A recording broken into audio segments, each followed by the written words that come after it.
Hey, what up, barbecue family? It's your boy Joe Mill here, back with Killer Miller Q, and today we'll be firing up the old pellet grill. We'll be putting together our own smoked pork sausage. We'll be making a nice jalapeno cheddar sausage. It's gonna be good. Let's get right to it.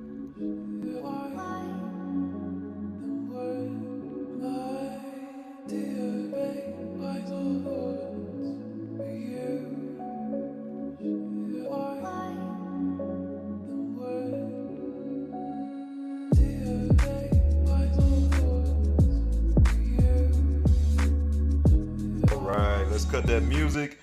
It's about time that we start day one of the process as we're putting together these jalapeno cheddar pork sausage. You looking at some of the ingredients that we're going to be getting started with. I came up and found this recipe right on meatschurch.com with good old Matt Pittman, and I liked it because I wanted to get some sausage made, but then also I liked this holy voodoo rub, and I thought it was kind of cool that they actually used that in the sausage, so I'm all in.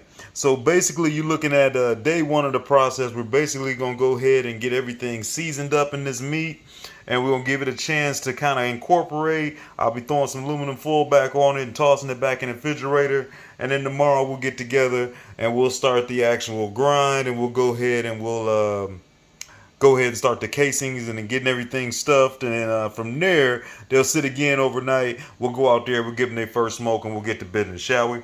So first thing I'm going to be doing is I'm going to be hitting it with some of this curing salt. I want to get that on there before I start getting all the rest of the seasonings on there. We usually use, or what they use, was about 1 gram per pound. This here is actually a mix of some pork. I basically took a pork butt that I had in the freezer already. It was one that was boneless, and I took it, and we got about 4.5 pounds of pork right in here. And then we also got about 1 pound of brisket meat that's put in here as well. That pork butt is perfect for this recipe because you're looking at a whole lot of basically 80-20 to almost 70-30 type of meat ratio, which is perfect for sausage. And then those good old brisket grinds and all of those cuts that we didn't have are kind of put to the side. They're coming in handy. They're going to be filling this sausage out, giving it a little bit more beef and a little hold together. But overall, we got just about 6 pounds of meat right here. Hence, we got 6 grams of this pink curing salt that we'll be getting onto this meat to kind of help everything get attached and ready to rock. Other than that, you see that we got that holy voodoo right there. Basically, this is 1/2 cup plus a couple tablespoons. Then we're also going to be coming with about 3 tablespoons of black pepper, 2 tablespoons of the paprika. You got a tablespoon of this chipotle chili powder right there. We also got a tablespoon of jalapeno powder that we'll be putting it in there. So you're going to get some regular jalapenos in there tomorrow, added in along with this actual jalapeno powder. So hopefully we get us a little kick, but not too much kick. We'll see. Last thing that's in there is going to be about a tablespoon of this ground mustard that'll be going in there. So I'm going to start with the curing salt, mix it all the way around, and then we'll come in and we'll toss everybody else into the party. Just like that. And the way I like to do it is I'll add about half of all of these seasonings on this side. I haven't even mixed it up yet. And then I'm going to go ahead and mix it up as good as I can. And then I'll put the other half in, starting with the opposite ingredient that I ended with, just to help it mix in there nice and easy. Save myself a little bit of work and time. And then next time you see this, it should be nice and pretty. There it is. I tell you what, so basically when I took the time to chop up that whole pork butt, I'm just making nice little size chunks that should feed real easy into my mixer. But at the end of the day, I mean, I didn't take any of the fat off, so we got a decent amount of fat in here. However, they did add in about 4 ounces of fat, so we'll be adding some of that in tomorrow as we get into that grind. But if the smell is any indicator, it definitely seemed like a lot of seasoning to be putting on here, but this is a lot of meat, and if the smell is any indicator, I tell you what, it is heavenly seasoned, and it make me almost want to taste some of these little chunks right now. But we're gonna let them hang out, we'll let them enjoy and get merry, and I'll catch y'all in a moment. All right, we back. It is day 2. I got the meat out already, as you can see, smelling good and looking good. I got some things that we got to do before we can get started with the grinding and the packing. First off, I told you that we needed to grab a little bit of extra fat. They added about 4 ounces of fat into the mix. I actually got this fat and have froze it, and then basically just chopped it up so we could use it here today. This was the fat cap right off of a pork butt, 4 ounces.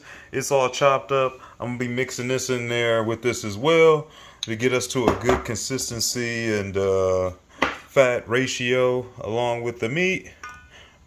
That'll work out well. And then I want to put these components in the freezer here. I want to get them nice and cold. So basically, I'm just going to be using my good old-fashioned KitchenAid today. Works out well for me. I would say I've seen some of these with the plastic handle or whatever have you. I would definitely go for the ones that are more the metal. Definitely, I think that'll last a little bit longer. And then keep in mind, as you see some of the other dies that I've never even used are a lot smaller, I'll be using the biggest one that we can get, and we're going to be doing a double grind on this meat before we throw in the last few things. So first things first, mix in the rest of this all throughout this meat. And these hog casings that I got here, the natural hog casings, these are actually packed from the butcher that I actually got them from, and this is going to be way more than I need. But with that said, first things first, I got to get them out of here. They got to soak in some water. We got to rinse them out thoroughly, so they're going to be sitting for a while. But I'll bring you back in a minute. Alright, so we had enough time for this to get nice and chilly. I got me a handy dandy helper over here. Little baby's in the house. Baby, say hi to everybody. Hi. Alright, she's going to be helping me out as we get ready to grind this meat up. We already incorporated that extra fat. We'll be going through here 2 times, double grinding through here. Nothing too crazy. I won't hold you because it's going to get loud. Give me a second. You get a little bit of this action. Hopefully these nuggets should fit pretty much right in there without too much forcing it in. We're just going to kind of let everything happen more or less naturally. And we should slowly but surely, there we go, start to get the magic coming out of there. I'm just going to feed it 1 chunk at a time. Nothing too crazy. I don't really want to be forcing too much of that plunger down because maybe you be putting too much meat in at one time or whatever. But hey, this old KitchenAid works well. I mean, that's not even the highest setting. Just to give you an idea, 1 hand over here, nothing too crazy. We'll see what we can do. Let me get everything run through. You want to do some? All right. My little baby getting her hands dirty for one of the first times getting these sauces together. We got 1 time through. As you can see, it's kind of finishing up. Literally, it'll pretty much feed itself. We'll get the rest of that through. We're going to be putting this through. It's going to be a little more mushier this second go around, which is what you want. It'll help mix everything up for you well. But let's get the double grind. No, these are going to be the best sausage ever. We're working on round 2 on this grind. Keep it up, baby. You got this. All right, that's a wrap. Let me tell you, 4 hands are definitely better than 2. My little baby knocked that right out. Teamwork makes the dream work. So we got this together. The one thing that I'm going to do before we go ahead and throw this back in the refrigerator so it doesn't get too warm, let me bring out a couple more things we're going to be adding. So I grabbed the other items that we need to get in here, and they're already prepped. We got 4 jalapenos. Basically, I took the seeds out, took out the veins or whatever. Don't want it too hot. If you want a spicier one, obviously, I'd say you can leave some of that stuff in there. We got about 10 ounces of chopped up and diced up Tillamook medium cheddar. And then we got about a half a cup of some good old milk powder to kind of thicken everything up. All of that's going to go right into this. I need a little bit more space, so I'm actually going to be using my tub and kind of transfer everything into. And we're just going to mix it up pretty lightly, but with that said, we want it to get nice and tacky like a burger. There we go. Now I got much more room, and I got my handy assistant coming in. First, we're going to be doing the milk powder. Go ahead. Now to come on in there.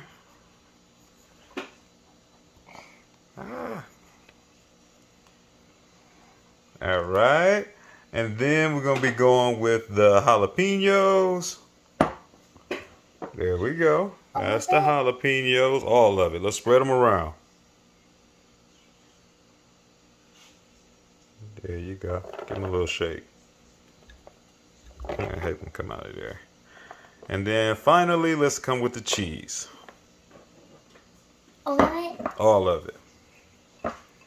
Might need to get broke up a little bit. There we go. And then we're going to go ahead and mix all of this up real nice and make it merry.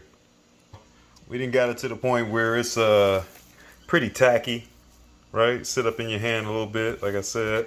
You know, just kind of squish it and work it around for a little bit. I'm gonna throw this back in the refrigerator so it can get nice and cold. We're gonna go back and really work on rinsing out the rest of these casings. These are a little different casings, even though they're still natural than the normal ones I get, where normally it's like the ones that they already had pretty much ready to go as they do sausage at the butcher. Those were packed in salt, so I really want to make sure I get all of that rinsed out of there really good, and then we'll set everything up and get ready to stuff these babies and let them sit for the night. So here are these natural hog casings here, a little different than the ones that I normally get and way more than I need. When these came in the package, where that's at? There we go. Basically what they did was they already had pre-packaged these and packed them in a whole lot of salt, threw them in the refrigerator, and they're there for you to kind of take right out the package and kind of go at it from there. Normally when I get them from my other butcher that I go to, literally, I mean, I've been spoiled. They pretty much have already taken care of everything, and they're already pretty much probably the ones that they have to pack themselves. They're usually in just a small little tray with some water already, and they're ready to go. These babies didn't even look like this when they first came out. They did tie them together so you at least know where they're at. Basically, you got a bunch of individual strands, and this is basically cow intestine for those that don't know as you're looking at these casings. So truthfully, as long as these are, I want to say they said this could do like 25 pounds of sausage. I have nothing close to that. We're looking at about 6 pounds. So I'm going to take one of these off. The one thing that I do want to do is these have been sitting in this warm water for over an hour now. But I've already switched this water as well. Made sure I put it in something that was a little bit bigger to help saturate it to really get some of that salt out of there. Because literally, like I said, it was caked on. I want to make sure you get all the way to the end, open one of these up and run water all the way through, because there's also going to be a lot of salt on the inside of those as well before we use them, and then we'll be ready to go. So I take that back. They wasn't quite as long as I thought. So this is actually 2 individuals that I took the time to kind of rinse all the way inside and out, and sit out here. A little bit of water still left in them, which will be fine. It'll help kind of slide them on the stuffing attachment, which I've already switched to. I went with the bigger of the 2 that I had, as well as there's also one more little piece in there that's a little attachment that you have to add in there. But other than that, everything's cleaned up, back cold. I'm about to grab the meat out. But first, basically what we're going to be doing is we're going to open up this casing and we'll be feeding it right over this tube and sliding it all the way down to the end. I don't want to put on both of my casings at once. I'm just going to put on one right now. I am going to throw a little bit of oil on here. I think that might help it just be a little bit more smooth. Rolling pretty easy. If you ever get kind of tight, keep in mind that you want to make sure it's even with the top and the bottom. However, as I was going along, one thing I noticed was you can see right there, we got a hole in that casing. So I'm going to pull it back a little bit, and then that'll pretty much be where we start. All right, we cleaned it up, tied it off into a knot. We're pretty much ready to go. Grab that meat, which has been co-mingling with those that milk powder, the Tillamook medium cheddar, and the jalapenos. Smells great. Let's get some in the top, and we're gonna stuff it through. Don't rush this. Just let it kind of do what it's got to do, and then we're just gonna go ahead and keep feeding it forward. Quick note, I wanted to bring you back. I forgot that I did not want to tie that. I need to leave that open. As you can see, that air is starting to collect in there. I need to make sure that this has enough room to kind of work, so when this comes out I can pinch it to kind of stop it, and then once it starts going we'll tighten it up later, but I need to be able to let some of this air out, otherwise I pop my casing. Hey team, I want to jump in here real quick and let you know thanks for following along on today's cook. If you're new to the channel, go to the bottom right corner, make sure that you subscribe, check out some of the other videos you've missed, and for everybody else that's been there, if you haven't done it yet, find me on Facebook, IG, and TikTok. Other than that, back to this word. All right, there's my little ratty sausage. We're gonna make this look a lot better. That's part of the reason why you do need to have these ends open is we still got to turn them and everything, and actually turn them into actual links. That will allow you to kind of even this thing out. Obviously you got more in one area and everything, and that'll get them nice and tight in the end. So that was one of those casings that baby did break on me, so it's a little bit shorter than I thought. Definitely probably have to end up rinsing off another one. Make sure that you add plenty of olive oil on here, otherwise you don't get a whole lot of movement. But as long as you're keeping it moving, we should be good. That now was the tester, shall we say. We got quite a bit left to go. All together, this was the last one we got here. Definitely more olive oil helped a ton. This was the second one we did. We were pretty much able to use a whole casing, and then this is the first one that actually ended up breaking on us. So while everything isn't perfect, I mean, you can see how it's a little bit smaller in here versus it's a little fat out here. We're gonna be going through and kind of making up these sausage. Super easy, something I can't do with one hand, so you won't get to actually see it. But basically, don't be too afraid of this casing. It's pretty strong at the end of the day. I'm just gonna get all of the meat together, and then what ends up happening is basically I'm gonna pinch on one side, I'll pinch with my other hand, and depending on the thickness and everything I want, I'll roll it over, as you've probably seen in other videos a few times, and then you'll have your one link. From there, you'll skip a link once you make it, and then you'll pinch again on the next two spots. So I pinch here, I'd get it nice and full, flip it around, then I would go ahead and pinch, go to this one here, pinch, this one gets flipped. So basically this one will be flipped automatically because you flipped the first one and you flipped the third one. I'll show you what it looks like. There's one. Once I did that one, I went ahead and tied off the end. You can see now you got some good tightness. I'm about to move right into the next one, and then we'll go ahead and twist and keep it going. All right, we got them a little pretty. Twisted them all up. Made them more or less uniform. We ended up with 20 sausages out of pretty much about 6 pounds of meat. So I'm not too mad at that. Some of them, as you can see, a little smaller. And then obviously we got some big links in here too. The last thing that we need to do, these babies are about to sit overnight in the fridge, uncovered, just like you see them. But we do need to take our handy dandy toothpick and poke some holes throughout each one of these to make sure if you see any air bubbles, it's going to give those a little bit of space to escape. And then what we're going to end up noticing is that while we have these in the refrigerator, they're going to tighten up a little bit. The casing will tighten up on there. It'll get some of those air out, or some of that air out, and we'll be ready to rock tomorrow when it's time to get some smoke on. Day 3, people. Let's check out my sausages, my snausages. We left them all linked together. That has allowed them to get nice and plump, as you can see, and it also helps these ends to set a little bit. I'm gonna leave them like this when we get them out here and get ready for this cold smoke. I got my Green Mountain Grill fired up only at 150 with a blend of pellet smoke or pellet woods or whatever have you. It should work out perfectly on these sausage, but I'm happy the way they look so far. You can't even tell the areas where I pricked them, but that did give them a little bit of room for some of that fat to kind of push out. There's one spot I can see right there, and that'll give them a little air. Basically what I'm about to do is I got my grill at 150.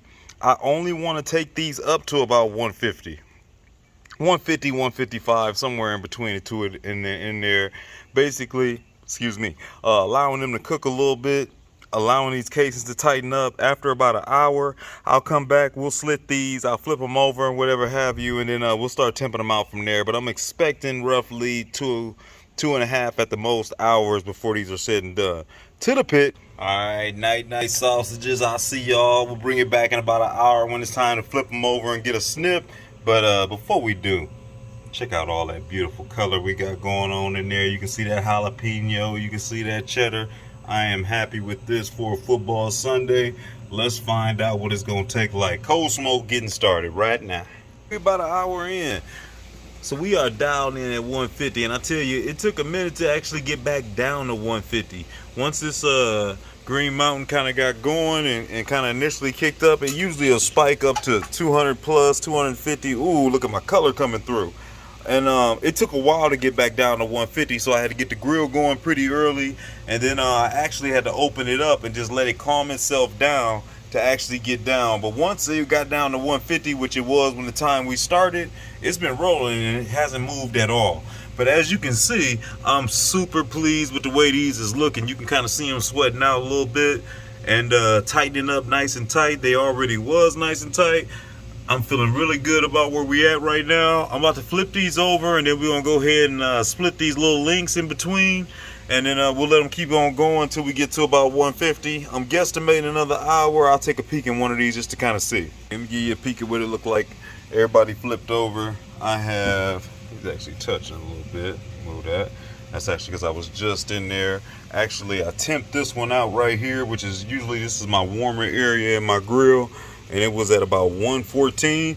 Like I said, I want to get to around 155 at the end of the day. But these is all looking pretty good. Then I'm about to get ready to throw these in the ice bath. But we're gonna let these chill. All right, it's been 3.5 hours. You can hear the old sounds of football behind me. This thing's been chugging along with no issues. Obviously taking a lot longer than I thought it would.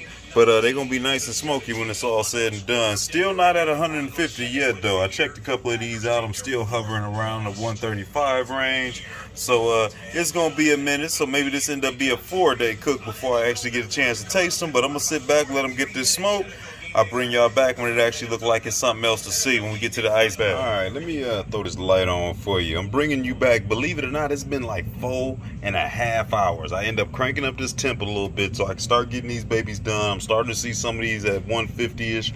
A couple that was in this corner that I hadn't checked on in a second, he was actually a little more done. You can see if you start getting past like 160, it'll start wrinkling a little bit. Obviously, that's nothing wrong with that right there.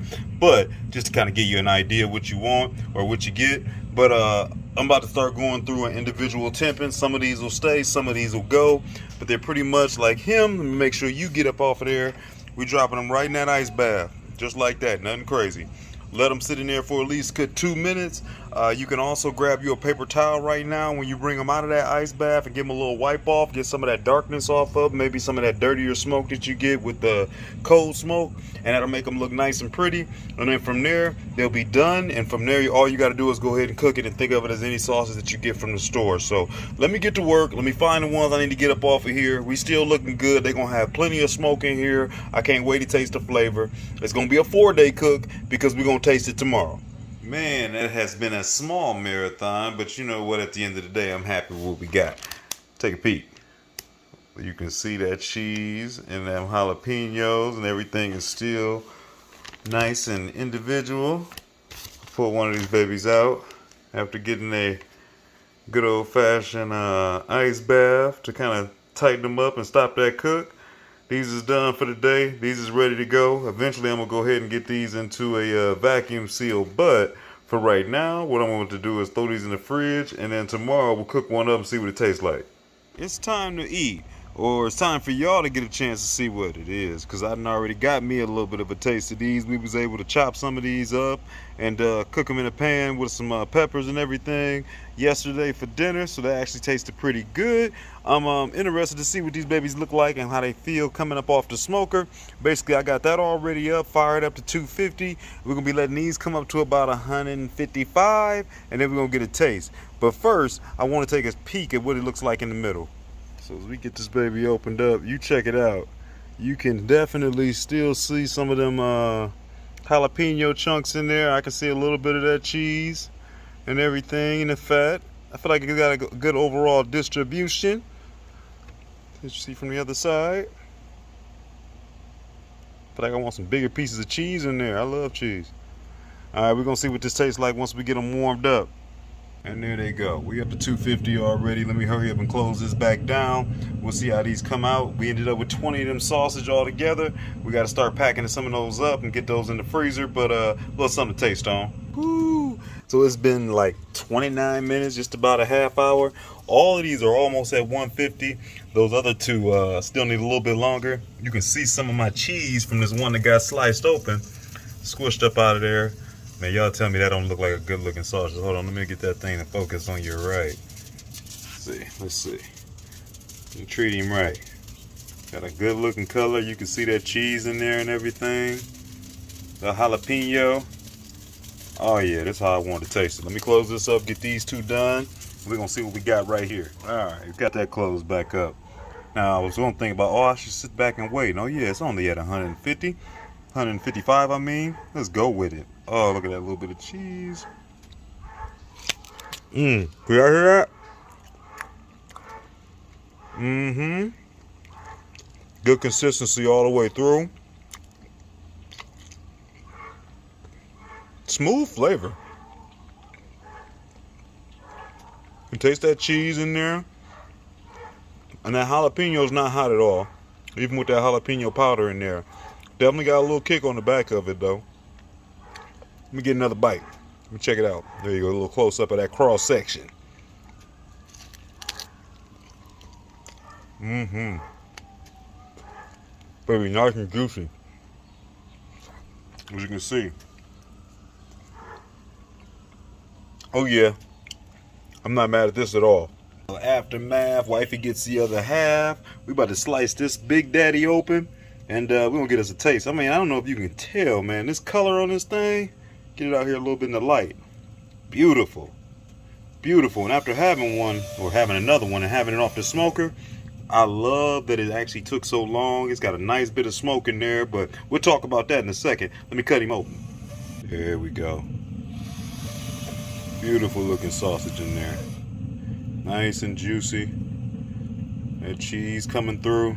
Oh yeah. I don't need to be eating all of this. But somebody gotta do it. And I'm gonna do it for the camera. I'm taking it for the team. It's a little hot. 3 days later and some change, we got that thing done. Let me tell you, them jalapeno sausage came out fire. I like that rub, that holy voodoo being in there, which is a real smooth rub, which is not too salty. I knew it was going to give a good flavor. The first time I saw that recipe on Meat Church, shout out to old Matt Pittman over there with Meat Church. Once I saw that recipe, it was actually, I believe, Dane's Craft Barbecue that actually was doing it. It was one that I was like, I gotta try. It was something that I already had a pork butt on deck, and I wanted to actually do some sausage, and it was on my list. But that recipe there was super easy to follow. Nothing too hard on that at all. But overall, I'm happy with the cook. One of the things that I really enjoyed was I'm happy it actually took a while to get finished, and it took a little longer than I thought it was on that pellet grill. Only cooking it at 150 and trying to get it to about 150. At the end of the day, I was easily smoking over 5 hours, but it was such a smooth smoke that's on that sausage that's kissed at the end that you taste. I'm happy that it got that in there. The casings that I used was an experience by itself. Like I said, I had never got the ones that was in that much of the salt, like literally straight salt. Where usually I'm getting them and they were pretty much already prepped and ready, and it was already pretty and sitting in a little bowl and water and everything. But at the end of the day, I think they were a little bit more rougher in texture, just as I noticed like a little bit more little slide peels and things like that on there where they weren't as smooth compared to the other ones I normally get, but they worked out fine. They didn't really give me too much problem. Big shout out to that old KitchenAid stuffer and grinder. If you got one of those, if you don't got a restaurant or a food truck and you're not gonna be doing like mass producing sausage all the time, I would say you're gonna be more than good with that. That thing made light work of that 6 pounds of meat. So at the end of the day, I wasn't looking for anything more. I'm happy to be able to mix that in and not have to add a whole nother big, because I've looked at the ones made by meat. I know they work phenomenal. But man, where do you start putting all these giant machines? I'm already to the point where I can't halfway put anything in there now. So it's good to be able to use something that I already got and be able to do what I wanted to do. Overall, we got another big success. Like I said, shout out to the old Voodoo crew over there with Meat Church. And for everybody that checked out this video and stood all the way through it, I appreciate y'all like always. The family, people over there at Black Smoke, you out there at TV land, we're going to do it again in a week. Until then, we got sausage on deck. I'll catch y'all later. Peace.